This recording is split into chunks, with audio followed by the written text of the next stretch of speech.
Hi guys more new recipe के स्वागत। मोर आज मन पड़गला बो कथा सी बनई से पुराना दिनर पियाजी तरकारी।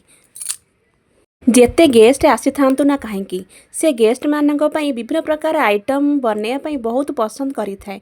सेति मध्यरु किछि आइटम हैला पियाजी तरकारी। मते आज बनैया पई बहुत मन हेतिला।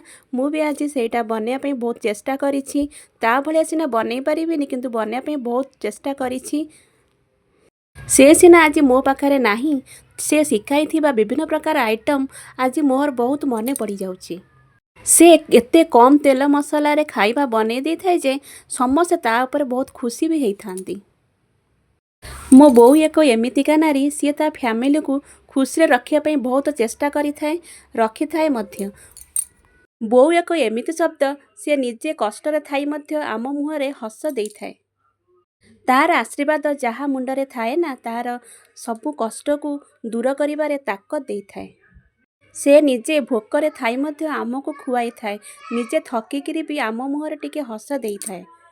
से जेते आमको गाली दौना कहीं ताहार गाली पछरे आमर भल पाइबा बहुत थाए। तार ममता सबुबले अतुलनीय। से मते जेतिकी शिक्षा देइछि मु आजी ताहा आपण मानक पाखरे देखै पारुछि। मु आजी निजको बहुत खुशी मने करुछि। बोऊर कथा जेते कहिले भी तार केबे शेष होई न थाए। मोर रेसिपी केमिति लागिला निश्चय लाइक कमेंट शेयर करिवे। रहिली जय जगन्नाथ।